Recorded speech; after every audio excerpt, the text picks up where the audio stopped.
주간들 평안하셨나요? 우리 전우자와 쳐다보면서 인사 좀 나눕니다. 사랑합니다. 축복합니다. 한 번 더 평안하세요. 아멘. 세상이 온통 혼란스럽습니다. 가치관이 무너지고 흔들리는 시대에 있습니다. 평안할 수 있길 축복합니다. 아멘. 국민일보 겨자씨에 나왔었던 그러한 이야기인데요. 어느 딸이 엄마를 찾아왔어요. 삶이 너무 힘들고 지친다고, 모든 것을 포기하고 싶다고 엄마에게 말을 하는 거예요. 어머니는 딸을 주방으로 데리고 가셔서 3개의 냄비 위에다가 물을 끓이기 시작했습니다. 첫 번째 냄비에는 당근을 넣고요. 두 번째 냄비에는 계란을 넣습니다. 세 번째 냄비에는 커피를 넣었어요. 얼마의 조금 시간이 지나간 이후에 어머니는 당근, 계란, 커피를 다른 그릇에 담아서 딸에게 보여주면서 묻습니다. 뭐가 보이니? 당근, 계란, 커피가 보이는데요. 어머니는 다시 물었습니다. 근데 이것들이 지금 어떻게 변했지? 어떻게 되었지? 그랬더니 이 딸이 당근은 물러지고 약해지고, 계란은 단단하게 찐 계란이 되었고, 향 진한 커피가 되었습니다. 이 소리를 들은 엄마가 이렇게 얘기를 했다는 거예요. 지금 내 인생이 어려고 뜨거운 물 속에 들어간 것과 같지만, 그러나 당근은 그 뜨거운 물 속을 통해서 더 약해지고, 또 계란은 단단해지고, 커피는 향기를 내는 커피가 되었잖니. 지금 내 인생에 이런 어려움이 있다 할지라도 내가 어떤 마음과 자세를 가지고 그것에 대처하느냐에 따라서 너는 당근이 될 수도 있고, 계란이 될 수도 있고, 향 진한 커피가 될 수 있다라고 이야기를 했다는 거예요. 그런 엄마의 이야기를 딸은 묵묵히 듣더니 고개를 끄덕이며 돌아갔다고 합니다. 사랑하는 성도 여러분, 여러분들은 어려움과 고난을 당할 때에, 아픈 마음이 있을 때에 어떻게 대처하고 있습니까? 고난 속에서 흔들리고 넘어지고 그렇게 당근처럼 약해지나요? 아니면 계란처럼 단단해집니까? 그도 아니면 커피처럼 향기 있는 삶으로 바뀌어집니까? 시편 기자는 고난 당하는 것이 되게 유익이라 이로 인하여 주의 율례와 법도를 배우게 되었다고 이렇게 하는데, 고난에 대처하는 자세와 믿음에 따라서 우리의 믿음이 더 단단해질 수도 있고 오히려 향기 있는 삶이 될 수도 있지만, 반면에 그 고난에서 어떤 사람은 흔들리고 약해지고 연약해질 수도 있다는 것이죠. 고난이 없으면 좋겠어요. 고난이 없었으면 좋겠습니다. 근데 우리가 살다 보면 원치 않는 고난 또한 어려움이 있을 때가 있는데, 그럴 때에 그 고난을 통하여 오히려 향기 있는 삶으로 성숙해가고 더 단단해지는 믿음으로 세워질 수 있기를 주님 이름으로 축복합니다. 오늘 우리가 읽었던 이 본문의 말씀은 갈릴리 호수에서 일어났던 사건, 그것을 이곳에 실어 놓았습니다. 갈릴리는요, 이스라엘 북쪽에 있는 호수인데요, 지금도 가보면 이스라엘의 젖줄이에요. 그 갈릴리 호수가 없으면 이스라엘이 그 젖줄을 어떻게 물을 구하기가 어려운 곳이에요.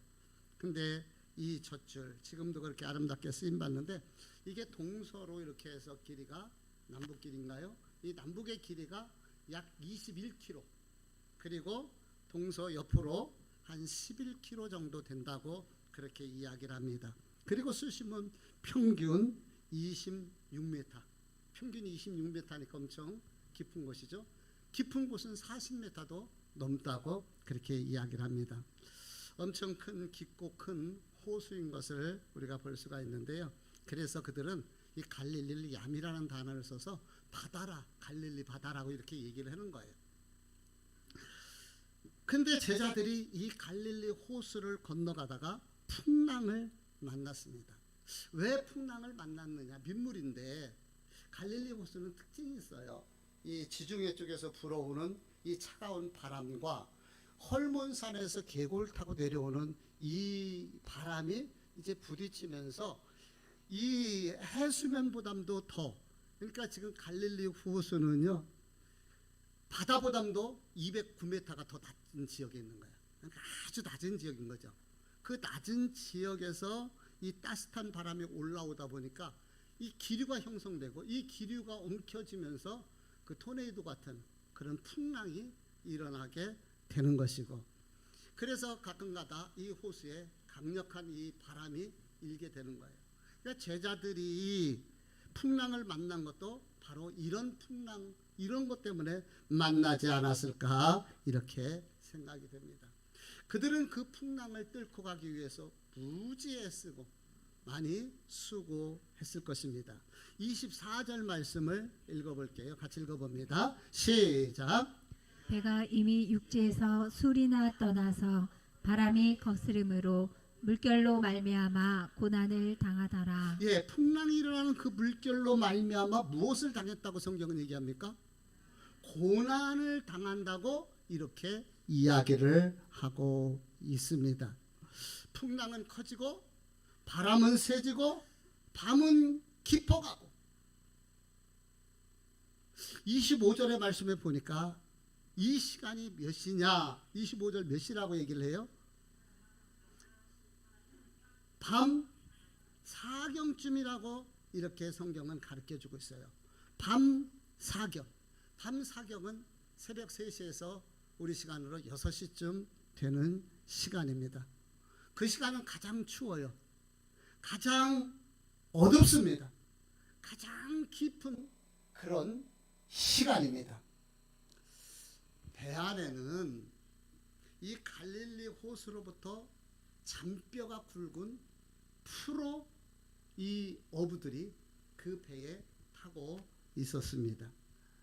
처음에 풍랑일 때 그 프로들은 신경도 안 썼을 거예요. 뭐 이까 괜찮아 이야기할 수도 있고, 또 일부는 고물에 베개를 삼아서 고물을 베고 누워서 좀 전에 있었던 사건이 있어요. 그게 바로 오병이어의 사건이거든요. 그 오병이어에 관련돼서 함께 이야기를 나누기도 했을 것입니다.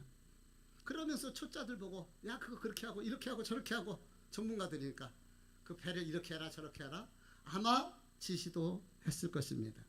근데 바람이 심해지기 시작하고 이제 전문가들이 나서게 되는 것이죠. 그래서 그들은 경험을 가지고 있었던 노하우를 모든 자신이 그 갈릴리 호수에서 익혔던 그 기술들을 동원해서 그 바람을 뚫고 그 호수를 건너가기 위해서 애를 씁니다. 그런데요, 아무리 노하우, 아무리 경험을 바탕으로 내놔도 이 일이 저 강력하게 불어대는 이 풍랑을 이겨낼 수는 없는 거예요.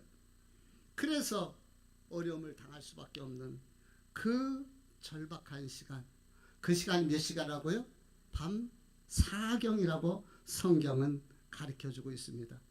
가장 어두운 시간, 가장 추운 시간, 가장 힘든 시간, 가장 영적 싸움이 치열한 시간이 밤 4경인 거예요. 자신의 노력, 경험, 가지고 있었던 그 기술들 아무 소용이 없는 그 밤 4경. 하나님의 은혜가 아니면 아무것도 할 수 없는 그 시간, 그 시간이 밤 4경이었던 것이죠. 제자들은 그 문제를 해결하기 위해서, 그 고난을 이기기 위해서, 그 풍랑을 뚫고 빨리 편안하게 육지에 상륙하기 위해서 정말 애쓰고 노력을 했을 것입니다. 근데 그것이 마음대로 뜻대로 되지 않더라 말입니다. 어느 교회 청소년 사역자 담당 교육자의 이야기입니다. 수도 없이 많은 위기 청소년을 구했고 이 사역자 목사님을 통해서 도전받고 열심히 노력해서 청소년들이 명문대에 진학하기도 하고 또 졸업을 하고 목사님 덕분입니다. 이렇게 감사의 편지도 보내주고 정말 그런 전문가였어요. 그런데 그 청소년 사역 전문가도 자기 딸 앞에서는 무용지물이더라는 거예요. 자기가 가지고 있는 그 모든 지식과 경험이. 딸이 사춘기를 맞았는데 자꾸 터져나가는 거예요. 튕겨나가는 거예요. 뭐라고 말이라도 한마디 하려면 문을 꽉 닫고 아빠 잔소리 듣기 싫다고 그리고 돌아갑니다. 청소년 전문가로서 청소년 교육만큼은 자신 있다. 자식들은 잘 가르칠 수 있다. 책도 여러 권 써가지고 전문가라고 인정을 받는데 내 딸 하나 내 맘대로 어떻게 할 수가 없는 것입니다. 나중에는 하다 안 되니까 하나님 두 손 두 발 다 듭니다. 내 힘으로는 안 됩니다. 주님 도와주십시오. 그래서 하나님 앞에 손 그냥 들고 하나님 앞에 기도했더니 주님께서 그때서부터 조금씩 그 딸의 마음을 바꾸어 주더라는 것이에요.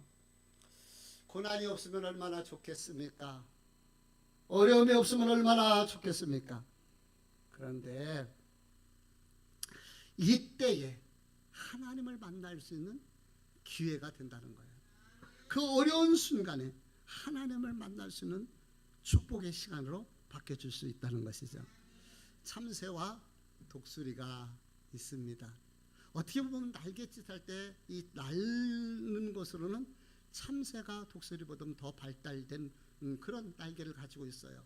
근데 참새는 이 바람이 불고 태풍이 불면 제대로 날아가지를 못하는데 독수리는 기류를 타고 그 바람을 이용해서 높이 멀리 날아가게 되는 것이지요. 여기서 참새 신앙, 독수리 신앙이 갈려지는 거예요.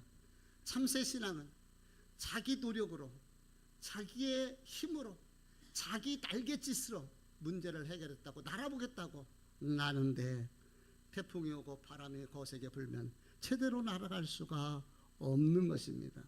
그래서 우리는 나를 내려놓고 하나님 앞에 맡겨드리는 거예요. 그냥 하나님, 내 힘으로 할 수가 없습니다. 내 노력으로 할 수 없어요. 내 능력으로 안 됩니다. 내가 주님 앞에 내려놓습니다. 그래서 독수리처럼 하나님의 은혜의 기류를 타고 푸른 창공을 날아야 하는 것이지요. 사랑하는 성도 여러분, 우리가 어렵고 힘들 때일수록 마음이 작아져요. 고난이 올수록 마음이 작아지고 힘들수록 주변을 보지 못하고 하나님의 능력을 보지 못합니다. 고난이 올 때, 어려움이 올 때 마음을 넓히시고 믿음의 눈을 들어 주님을 보시기를 바랍니다. 우리가 하나님 앞에 인생의 백기를 들면 그때서부터 주님이 그 풍랑 속에서 제자들을 찾아오신 것처럼 찾아오셔서 우리와 함께 하시며 우리 문제에 개입해 주시는 것을 우리가 볼 수가 있게 되는 것입니다. 그렇다고 체념하라는 얘기가 아니에요. 방관하라는 얘기가 아닙니다. 우리가 주님 앞에 두 손 들고 묵묵히 주님의 뜻을 구하며 주님 앞에 맡겨드리고 주님의 힘으로 그 문제가 해결되기 위해서 우리가 기도할 때에 주님께서 우리의 길을 열어주시고 그분이 앞장서 나가게 될 것입니다. 22절 말씀을 한번 같이 읽어보도록 합니다. 22절 시작. 예수께서 즉시 제자들을 재촉하사 자기가 무리를 보내는 동안에 배를 타고 앞서 건너편으로 가게 하시고. 자, 22절의 말씀을 보니까 예수님이 제자들에게 어떻게 하셨다고 그랬어요? 재촉하셨다고 그랬어요. 그러니까 뭔가 예수님이 서두르는 모습을 보여줘요. 재촉하시는 거예요. 14장 13절 말씀부터 21절 말씀은 우리가 잘 알고 있는 그 유명한 베세다 들녘에서 오병이어의 기적의 사건이 일어나게 되는 거죠. 보리떡 5개하고 물고기 2마리로 한 끼 식사밖에 안 되는 그러한 물고기 그 보리떡으로 5천 명이 먹은 거예요. 기적 중에 이런 기적이 어디 있습니까? 아마 그 중에는 마술이라고 생각하는 사람도 있을 거예요. 마술 중에 이런 마술이 어디 있을까요? 이런 놀라운 일들이 어디 있을까요? 군중들은 흥분했을 것입니다. 와, 보리떡 5개와 물고기 2마리로 5천 명을 먹였다면 이분이 이스라엘의 왕이 되면 먹는 문제 다 해결되잖아요. 그 모든 문제들, 그 당시 가장 중요한 게 먹고 사는 문제, 먹는 문제가 해결되는 거예요. 그러다 보니까 제자들을 귓속에 주변에서 막 흥분되고 그리고 탄성을 보내는 그 소리들이 막 들렸을 것입니다. 흥분과 감격의 기적의 현장, 그 축제의 현장, 그것에서 황홀하고 그 기적을 더 누리고 싶었을지도 몰라요. 제자들이. 우리가 안 그러겠어요? 그 즐거운, 그 좋은, 그 행복한 그 자리를 떠나는 것이 쉽지가 않죠. 그런데 예수님께서 제자들을 막 등을 떠미는 거예요. 재촉하시는 거예요. 재촉하다라는 이 헬라어 아난카조라는 이 말은 강권하다, 강제로 하다, 억지로 시키다 그런 뜻이에요. 그러니까 지금 우리 예수님께서 제자들을 강권해서 막 억지로 빨리빨리 서두르라고 재촉해서 그것을 떠나게 하시는 거예요. 왜 예수님이 그렇게 하셨을까요? 제자들은 예수님 막 등 떠밀고 빨리빨리 서두르라고 하니까, 그리고 거기 있는 그 사람들, 그 많은 군중들이 있어요. 그들을 우리 예수님께서 내가 보내겠다고, 너희들 빨리 건너가라고 하니까 서두를 수밖에 없게 되고, 그리고 그들은 갈릴리 호수를 건너기 위해서 배를 타게 돼요. 근데 뭘 만났어요? 풍랑을 만나게 된 것이에요. 여러분 좀 생각을 한번 해보세요. 누구 말씀에 순종했습니까? 예수님 말씀 듣고 갔는데 편안해야죠. 우리의 생각으로는 순탄해야 되죠. 근데 뭐가 기다리고 있었어요? 풍랑이 기다리고 있었다는 것이에요. 만약 제자들이 그 황홀하고 행복했던 오병이어의 그 현장에서 서로 이렇게 나눔의 시간을 갖고 하나님을 찬양하는 시간을 가졌더라면 이 풍랑을 만나지 않았을 것입니다. 자, 우리는 여기서 심각한 질문을 하나 던져보게 되는 것이죠. 왜 말씀에 순종했는데 풍랑을 만나야 하는가? 예수 잘 믿으면 복받고, 예수 잘 믿으면 형통하고, 예수 잘 믿으면 병이 치료되고, 당연히 그렇게 돼야 되는 거 아닌가요? 여러분 어떻게 생각하세요? 그래야 되잖아요. 이게 일반적인 신앙의 우리들의 기대가 아닙니까? 근데 현실은 어떻습니까? 그럼에도 불구하고 고난과 어려움이 우리를 힘들게 하고 지치게 하고 우리를 낙심하게 할 때가 얼마나 많습니까? 어떤 분이 이런 간증을 합니다. 가게를 하는데 나는 주의를 지키기 위해서 가게 문을 주일날 닫았어. 그랬더니 하나님이 정말 축복해 주시더라. 이 소리를 들을 때 우리가 뭐 은혜가 돼요, 안 돼요? 은혜가 되죠. 은혜가 됩니다. 근데 어떤 분은 이렇게 생각할 수도 있어요. 거기에 피눈물을 흘리는 사람도 있을 수도 있어요. 나도 믿음으로 살겠다고 주일날 가게 문을 닫았는데 나는 망했는데, 그럼 하나님은 나를 사랑하지 않는 것 아닌가? 어떻게 생각하세요? 내 친구 중에 우리 서인호 목사님 옛날에 우리 교회도 와서 설교를 했었던 기억이 나는데, 이 친구가 췌장암에 걸렸어요. 근데 하나님이 기적으로 고쳐주셨어요. 지금 얼마나 멀쩡한지. 내가 웃으면서 서목사 하나님 더 고치느라고 정말 고생 많이 하셨어요. 웃으면서 그런 얘기 잘해야 된다고 하는데요. 하나님께서 그 췌장암을 고쳐주셨어요. 멀쩡해요 지금. 그런 소리를 들으면 우리가 은혜가 되죠. 얼마나 은혜가 됩니까? 그런데 어떤 분이 나도 내 사랑하는 내 주변의 누군가를 위해서 그렇게 기도했는데 그는 암으로 죽었어. 하나님은 나를 안 사랑하시는 건가? 라는 생각을 할 수가 있게 되는 것이지요. 믿음으로 살아요. 열심히 주의 뜻대로 삽니다. 봉사하며 삽니다. 주의 말씀을 지키려고 발버둥 쳐요. 그럼 환난도 없고 풍랑도 없고 편안하면 얼마나 좋을까요? 그런데 우리 인생은 그렇지 않더라는 거죠. 아무리 믿음이 좋아도 고난이 있다 없다. 여러분은 없으신가요? 고난이 있습니다. 근데 우리가 여기서 믿음의 눈으로 보자는 거예요. 이 문제를 믿음의 눈으로 보자는 거예요. 그랬을 때 만약 제자들이 그곳에 남아서 오병이어의 여흥을 함께 나누며 즐겼더라면 풍랑을 안 만날 수도 있지만은, 그러나 그 풍랑을 잠잠케 하시는 하나님의 아들 예수 그리스도를 보지 못했을 것입니다. 제자들은 순종했기 때문에 고난을 경험했지만 그 풍랑 가운데서 잠잠케 하시는 하나님의 아들의 능력을 볼 수가 있었던 것이고, 그분이 바람까지 잠잠케 하시는 창조주 하나님이신 것을 볼 수 있었던 것이에요. 33절의 말씀을 다 같이 읽어볼게요. 시작. 배에 있는 사람들이 예수께 절하며 이르되 진실로 하나님의 아들이로소이다 하더라. 아멘.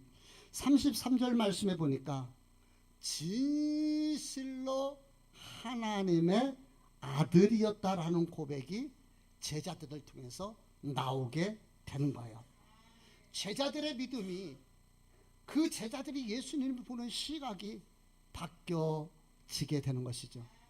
고난을 통하여서 살아계신 하나님을 그들이 만나게 되는 것입니다.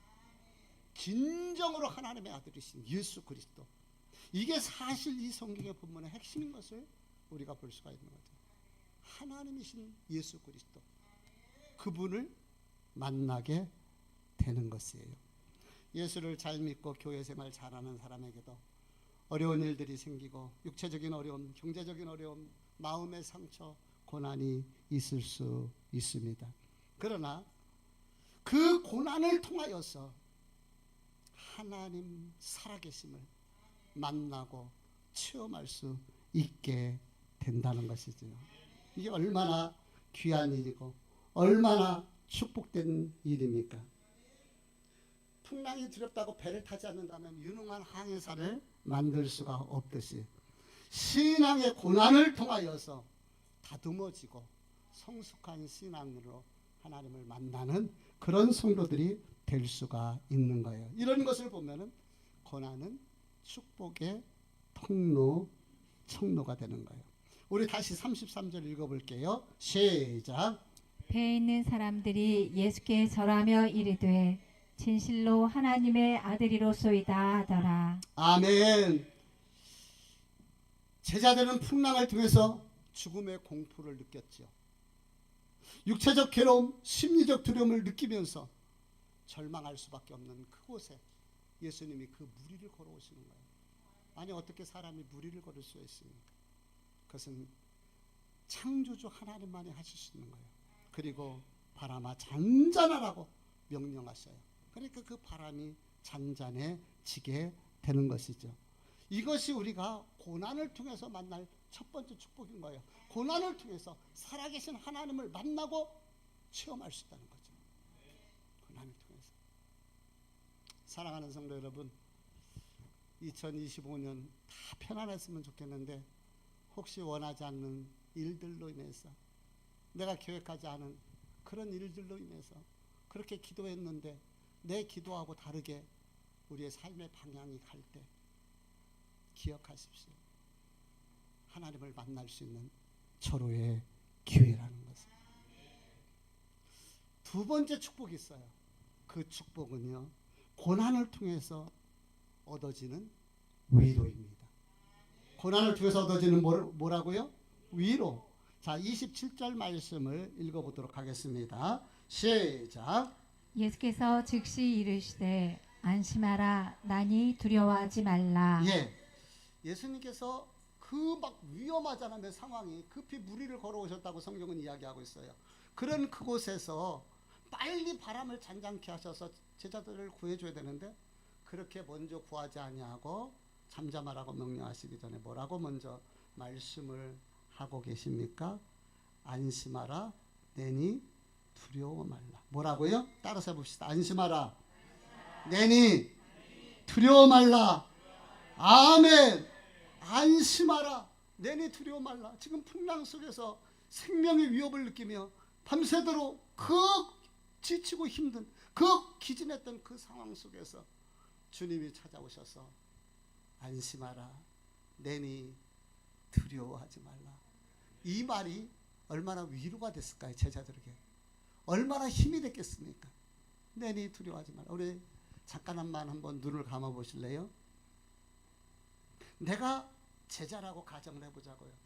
내가 지금 작은 배를 타고 있어요. 그 배가 뒤집힐 것 같아요. 요동합니다. 그런데 예수님이 오셨습니다. 그리고 주님께서 안심하라, 내니 두려워 말라. 사랑하는 아들아 딸아, 힘들지? 두려워하지 마라. 내가 너와 함께한다. 이 말씀을 눈을 떠주세요. 우리의 삶에 적용을 해보자는 거예요. 제자들이 풍랑의 고난 속에 있었던 것처럼 우리가 믿음으로 살아도 원치 않는 질고로, 때로는 원치 않는 사고로, 때로는 원치 않는 고난으로 우리가 연단받을 때가 있습니다. 그럴 때 우리 주님이 사랑하는 아들아, 사랑하는 딸아, 우리를 위로하시는 그 위로의 음성이 말씀을 통하여 우리 귀에 들려지고 우리의 마음에 들려지기를 원합니다. 하나님의 말씀이 내게 적용되는 거죠. 고난은요, 사단을 통해서도 우리에게 옵니다. 사단이 주는 고난은 우리의 믿음을 무너뜨리기 위해서, 쓰러뜨리기 위해서 우리를 고난 속에 몰아넣어요. 근데 고난이 하나님이 주시는 고난도 있어요. 하나님이 우리에게 주시는 고난은 그 고난 연단을 통해서 우리를 훈련시키고 더 크게 축복하시기 위해서 주시는 고난이에요. 그러면은 사단이 주는 고난과 하나님이 주시는 고난 어떻게 할 수 있을까요? 분별할 수 있는 지혜가 필요해요. 그래서 야고보서는 지혜가 부족하면 후히 주시고 꾸짖지 아니하시는 하나님께 구하라고 이야기를 해요. 그래서 고난이 왔을 때 우리가 기도해야 될 것이 있습니다. 이 고난이 왜 내게 왔는가? 만약에 사단이 내 믿음을 무너뜨리기 위해서, 아예 나를 박살내려고, 내 신앙을 무너뜨리려고 하는 그 고난이라면 우리가 기도하면서 믿음으로 대적하고 그 고난을 이겨내야 되죠. 근데 하나님이 우리를 연단하시기 위한 고난이 있어요. 그걸 어떻게 알 수 있습니까? 고난 가운데 어려워, 힘들어. 근데 그곳에 은혜가 있고 그곳에 위로가 있고 그 가운데서 뭔가 오히려 낙심이 안 되고 소망이 생긴다면 하나님이 주시는 고난인 거예요. 그것은 우리를 더 연단하고 훈련해서 더 크게 축복하시고 사용하시기 위한 하나님의 계획인 것이죠. 그래서 사단이 우리를 무너뜨리기 위해서 고난을 줄 때는 우리가 믿음으로 대적하고 우리 주님께서 주시는 고난이라면 그 고난을 잘 믿음으로 인내하면서 주의 때를 기다리고 주님의 은혜를 붙잡으면 때가 되면 우리에게 놀라운 축복의 역사가 임하게 될 줄 믿습니다. 하나님은 저와 여러분의 형편을 아십니다. 밤 사경 가장 힘들고 어려울 때 지금 우리의 형편이 그럴 수도 있고 또 그런 일들을 만날 수도 있고 신앙 가운데서 그런 일들이 있어요. 그런데 그때 그 밤 사경이 하나님 살아계심을 만날 수 있는 절호의 기회가 된다는 거예요. 이번 LA 그 산불 때문에 얼마나 많은 약 100억 정도, 100조 피해가 100조 정도 될 거라는 거예요.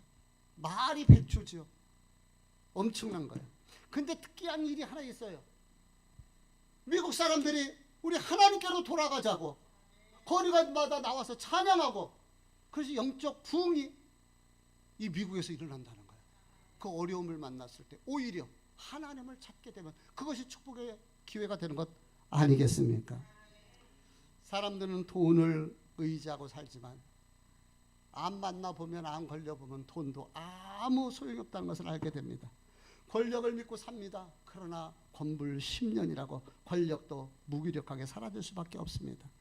건강을 의지하고 나는 건강하다고 자신감을 가지고 살아가지만 스티브 잡스 같은 사람도 그 많은 재산 남기고 56살에 그 젊은 나이에 허무하게 죽음을 맞았습니다. 자식을 믿고 의지하고 살지만 그 자식이 아픔 투성이가 될 때가 얼마나 많습니까?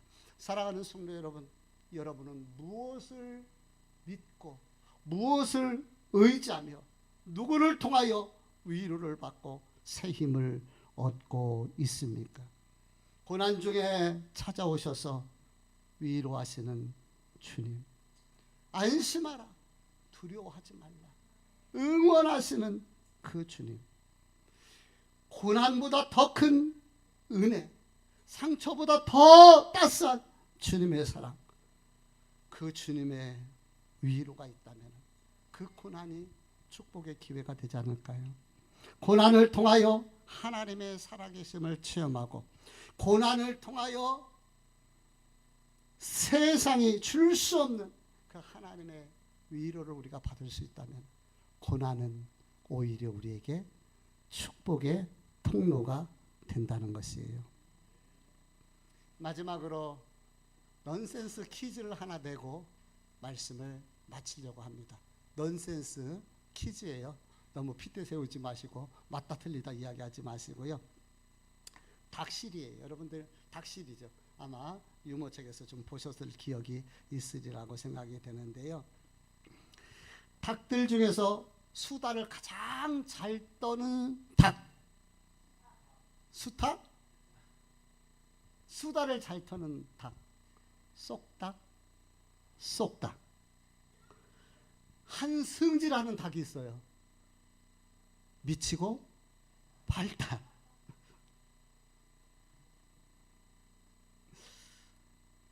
가장 빠른 닭은 후다닥. 아우.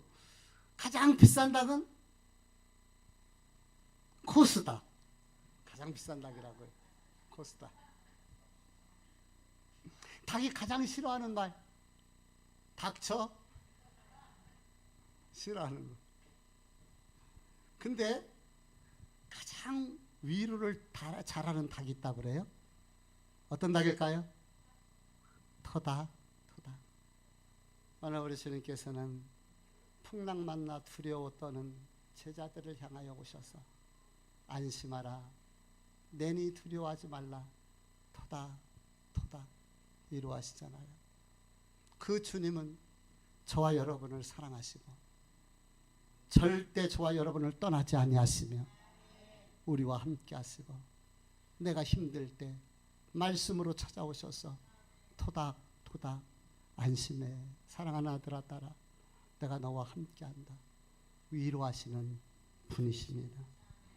찾아오시고 위로하시는 주님의 그 따뜻한 손 붙들고 우리 2025년 힘있게 일어날 수 있는 저와 여러분이 되시기를 주님의 이름으로 축복합니다. 기도하겠습니다.